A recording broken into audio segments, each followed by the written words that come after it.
तो आज मैं आप सबको बताने जा रही हूँ सोनपुर के एक घर की कहानी जिसका नाम शांति निवास था। पर सच कहूँ तो उस घर में अशांति अशांति थी। एक गुस्सैल सास जिसका नाम शांति देवी था। उसकी जबान तेज छुरी से भी ज्यादा तेज थी। मोहल्ले के लोग भी उनसे डरते थे। उसकी आदत हर बात में ताने कसने की थी। कभी भी वो सीधे मुंह बात ही नहीं करती थी। कभी राशन वाले से नोकझोंक तो कभी सब्जी वाले से लड़ाई। पूरा मोहल्ला शांति देवी से तंग आ जाता था। उसके दो बेटे थे। बड़ा बेटा सूरज, वह अपनी माँ का बहुत लाडला था। अपनी माँ की सारी बात मानता था, फिर चाहे वो गलत हो या सही। शांति देवी का एक छोटा बेटा भी था जिसका नाम अमन था। वो अपनी पढ़ाई में व्यस्त रहता था और घर की किचकिच से तंग आ चुका था। सूरज की पत्नी सुधा बहुत ही भोली थी। उन दोनों की एक छोटी सी बच्ची भी थी जिसका नाम गुड़िया था। सुधा पूरा घर अकेले ही संभालती थी। आस पड़ोस के लोग अक्सर कहते थे, एक सुधा ही है जो इस घर को संभाले हुए है। भाई लोग, अगर कोई और लड़की रहती तो अब तक घर छोड़ दी होती। भला इतनी गुस्सैल सास के साथ कौन ही अपना जीवन यापन करेगा। सुबह के 5 बज रहे थे।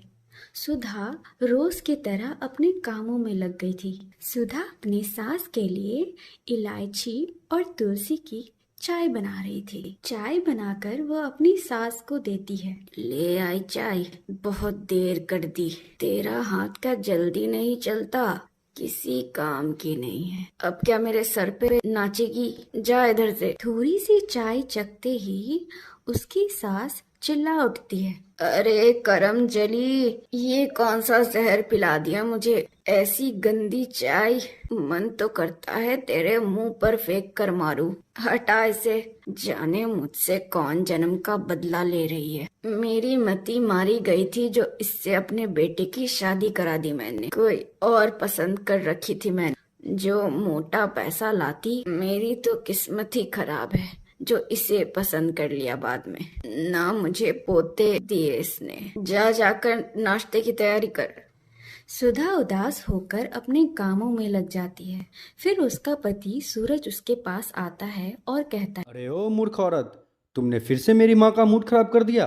क्या जरूरत थी ये सब करने की? तुम्हें एक छोटा सा काम भी ठीक से करना नहीं आता क्या? क्या सीख कर आई हो तुम अपने घर से भाई? एक साधारण सी चाय भी ढंग से नहीं बना सकती हो? क्या यही संस्कार मिला है तुम्हें? सच पूछो तो मेरी तो किस्मत ही खराब है जो तुम मेरे पल्ले पड़ गई हो। दिन भर यही तमाशा होता रहता है इस घर। अरे सुनो महारानी जी, नाश्ता बनाया नहीं अब तक? जब देखो घर में कोई ना कोई खिचड़ी पकती ही रहती है। कभी माँ से बहस तो कभी कोई काम बिगाड़ दिया। चैन से 2 पल रहना भी मुश्किल हो गया है तुम्हारे साथ। मुझे तो समझ नहीं आता है कि इस घर में शांति और सुकून कभी कभी लौटेगी भी या नहीं, या तुम हमेशा इसी तरह हर छोटी बात का बतंगर बनाती रहोगी। ये सब कहकर सूरज वहां से चला जाता है और सुधा उदास होकर घर के कामों में लग जाती है। वहाँ पर गुड़िया आ जाती है और अपनी माँ से कहती है, माँ, दादी बहुत बुरी है। वो तो हम दोनों को पसंद ही नहीं करती। दादी हम दोनों से इतनी नाराज क्यों रहती है माँ? मुझे तो दादी बिल्कुल नहीं पसंद। बाबा भी मुझे डांटते ही रहते हैं माँ। तुम दिन रात काम करती हो, सबका ख्याल रखती हो माँ, लेकिन दादी को पसंद ही नहीं आता। सुधा गुड़िया को समझाते हुए कहती है, ऐसा नहीं कहते बेटा, बुरी बात, वो आपकी दादी है ना। ये सब बातें छोड़ो और आप स्कूल जाने के लिए तैयार हो जाओ। आज आपका पहला दिन है ना, खूब मन लगा कर पढ़ना और बड़े होकर माँ बाबा का नाम रोशन कर देना। हाँ माँ, मैं बड़े होकर आप दोनों का बहुत नाम रोशन कर दूंगी और फिर दादी मुझसे बहुत प्यार करेगी। तभी गुड़िया की दादी उसे आवाज लगाकर बुलाती है, अरे ओ कमबख्त, किधर गई? मेरे लिए पानी लेकर आ। माँ की चमची। सुनाई नहीं देता क्या तुझे? बुला रही है ये बुढ़िया। दोनों के दोनों कामचोर, पता नहीं क्या खुसुर पुसुर करते रहते हैं। मेरा तो जीना ही हराम कर दिया है इन दोनों ने। कहीं चली क्यों नहीं जाती ये दोनों माँ बेटी। अरे ओ गुड़िया रानी, सुनाई नहीं दे रहा क्या तुझे? हाँ दादी, आई। दादी दादी, आज मेरा स्कूल में पहला दिन है, मुझे आशीर्वाद दो दादी। आशीर्वाद? कोई जरूरत नहीं है स्कूल स्कूल जाने की। आखिर तू किससे पूछकर स्कूल जा रही है? इस घर की मालकिन मैं हूँ। तेरी माँ नौकर है, नौकर। और नौकर की बेटी पढ़ाई करेगी, और तू पढ़ाई करके क्या ही कर लेगी? चूल्हा चौका ही तो करना है ना। तो पढ़ाई में इतने पैसे क्यों वेस्ट होगी? ये बात तो तेरे बाबा ने भी मुझे नहीं बताई। आने दो उसे, पूछूंगी उससे कि किससे पूछकर तुझे स्कूल भेज रहे हैं। इस घर की मालकिन अभी जिंदा है। एक तो आमदनी इतनी ज्यादा नहीं, और तुझ पे क्यों खर्च करेगा मेरा बेटा? जा जाकर काम में लग जा। चूल्हा चौका काम काज कुछ सीख ले। अपनी माँ की तरह मत बन जाना, वरना ससुराल वाले ताने देंगे। अब खड़ी क्या है, जा यहाँ से। क्या हुआ बेटा, क्या बात है? माँ, मुझे दादी ने स्कूल जाने नहीं दिया, उन्होंने मुझे मना कर दिया माँ। अरे बेटा, आप रो क्यों रहे हो? दादी अभी थोड़ी सी नाराज है। आपके पापा आएंगे ना सुबह, तब वो उन्हें समझा देंगे। अभी आप रो मत, अच्छे बच्चे हो ना आप, रोते नहीं। अभी आप घर पे पढ़ाई करो, ठीक है? आंगन में बैठकर गुड़िया पढ़ाई कर रही थी। तभी अचानक उसकी दादी आ जाती है। A for apple, B for ball, C for cat. अरे ओ महारानी, तुझे क्या मेरी बात समझ नहीं आती? ये क्या तू पोथी लेकर बैठ गई है? घर में और कोई काम नहीं है क्या तुझे? कितनी बार समझाया है कि पढ़ लिख कर कोई फायदा नहीं है, लेकिन इसकी माँ ने इसके मत्थे पढ़ाई का भूत सवार कर दिया है। कितना भी समझा लूं, समझ ही नहीं आता इसको। बिल्कुल अपनी माँ पर गई है ये, जिद्दी कहीं की। सुन, ये सब बंद कर और जा अपनी माँ को बोल मेरे लिए चाय बना कर भेजे। और हाँ सुन, आते वक्त मेरे लिए पानी लेकर आना, माँ की चमची। अगले दिन सुधा अपनी सास के लिए बिरयानी बना रही थी, ये सोचकर कि उसकी सास का दिल खुश कर देगी। लेकिन किस्मत को कुछ और ही मंजूर थी। सुधा खाना परोसती है। खाना चखते ही शांति देवी फिर से चिल्ला उठती है। अरे मनहूस, ये क्या बना दिया तूने? तू तो मेरे जान के पीछे ही पड़ी हुई है। तुझे तो एक दिन मैं धक्के मार के घर से निकाल दूंगी। ये कोई खाना बना है तूने? बस काम बिगाड़ती है और खाने की बर्बादी करती है। मेरी तो किस्मत ही खराब है। उधर अमन भी खाने को बैठा होता है। उसने खाना चखकर कहा, हाँ, यह खाना सचमुच बहुत स्वादिष्ट बना है, बस थोड़ा सा नमक ही तो कम है। इतनी सी बात के लिए आप भाभी के पीछे क्यों पड़ जाती हो? देखिए माँ, वो भी आखिर इंसान है। हर वक्त कोई भी व्यक्ति हर काम में निपुण नहीं हो सकता। उनसे अगर छोटी मोटी गलती हो भी गई है तो इतना गुस्सा करना ठीक नहीं है। आप हमेशा उनके साथ ऐसा व्यवहार क्यों करती हैं? आपका उनके साथ बर्ताव कभी कभी जानवरों जैसा लगने लगता है, और यह देखकर मुझे बहुत दुख होता है माँ। वो इस घर की बहू है, हमारे परिवार का हिस्सा है। अगर आप ही उनका समर्थन नहीं करेगी, उन्हें प्यार नहीं देंगी, तो वह कहाँ ही जाएंगी? माँ, थोड़ा नरम दिल रखिए। प्यार से समझाने में और गुस्से से डांटने में बहुत फर्क होता है। अगर आप उन्हें हमेशा इस तरह नीचा दिखाएंगे तो उनके मन को कितनी ठेस पहुंचेगी। कृपया करके अब से उनके साथ अच्छे से पेश आइए माँ। अच्छा, अब तू अपनी माँ से जबान लगा रहा है? क्या काला जादू कर दिया इस चुड़ैल ने तुझ पर? अपने भाई से कुछ सीख, वो तो मुझसे जबान नहीं लगाता। क्या मैंने इसी दिन के लिए तुझे पढ़ाया लिखाया है कि तू मुझसे ही जबान लगाए? सुधा अमन को समझाते हुए कहती है, देवर जी, आप माँ जी से ऐसे मत बात करिए, वो आपसे बड़ी है, हमें उनकी इज्जत करनी चाहिए। लाइए माँ जी, मैं फौरन ही कोई दूसरा खाना बना देती हूँ, आप गुस्सा मत होइए, मुझे माफ़ कर दीजिए माँ जी। माफ कर दो तुझे, और जो ये खाना बर्बाद किया है तूने, उसके पैसे तू देगी क्या? मेरा बेटा कमाता है, इतनी मेहनत करता है, और तू उसके पैसे बर्बाद कर देती है। बिल्कुल ही निकम्मी है तू, निकम्मी। फिर अमन कहता है, माँ बस कीजिए आप। अब तो सचमुच हर बात में इतना ज्यादा हद कर देती हो कि अब सहन नहीं कर सकता। मेरा तो इस घर की दीवारों के बीच एक पल भी ठहरने का जरा भी मन नहीं करता है। मुझे अब यहाँ घुटन होने लगी है। मैं जा रहा हूँ। देवर जी, ऐसा मत कहिए आप, मेरी गलती है, माँ जी ठीक ही कह रही है। आप कमरे में जाइए और पढ़ाई कीजिए, मैं आपका खाना कमरे में भेज देती हूँ। अमन अपने कमरे में जाता है और कुछ सोच में पड़ जाता है। मुझसे अब भाभी की हालत बिल्कुल भी देखी नहीं जा रही है। जब मैं उन्हें अकेले में देखता हूँ तो मुझे बहुत बुरा लगता है। बेचारी ने जब से इस घर में कदम रखा है तब से चुपचाप सहती ही जा रही है। उन्होंने एक भी चीज़ों की शिकायत कभी नहीं की, लेकिन उनकी आंखों में वो सारा दर्द साफ साफ दिखता। मुझे लगता है कि अब मेरा सब्र की सीमा टूट चुकी है। अब मैं और ये सब बर्दाश्त नहीं कर सकता और ना ही करना चाहता हूँ। पता नहीं क्यों, पर ये सब बात मुझे अच्छे से समझ आ गई है कि मुझे ही कुछ बड़ा कदम उठाना पड़ेगा। दरअसल इस घर को किसी सुधारने की ज़रूरत है। हमें एक ऐसी नई इंसान की ज़रूरत है, खासकर एक ऐसी नई बहू की जो मेरी माँ का बर्ताव, एटीट्यूड को ठीक कर सके और घर का माहौल बदल दे। मुझे उम्मीद है कि वह नई बहू आकर सब कुछ ठीक ही कर देगी। अमन शादी करने का फैसला कर लेता है और एक दिन दरवाजे पे दस्तक होती है। सौम्या, तुम्हें पता है ना अंदर जाकर क्या करना है?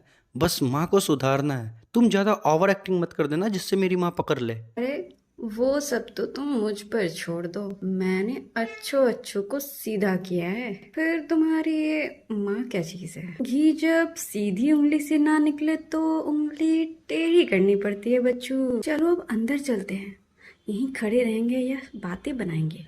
मैं तो बड़ी एक्साइटेड हूँ। शांति देवी दरवाजा खोलती है तो देखकर चौंक जाती है। अमन ने शादी कर ली थी और अपने साथ छोटी बहू आ जाती है जिसका नाम सौम्या होता है। सौम्या शहर की पढ़ी लिखी लड़की होती है जो अमन के ही कॉलेज में पढ़ती है। उसकी बातें शांति से भी फर्क होती है। फिर शांति देवी पूछती है, अरे नालायक, ये क्या किया तूने?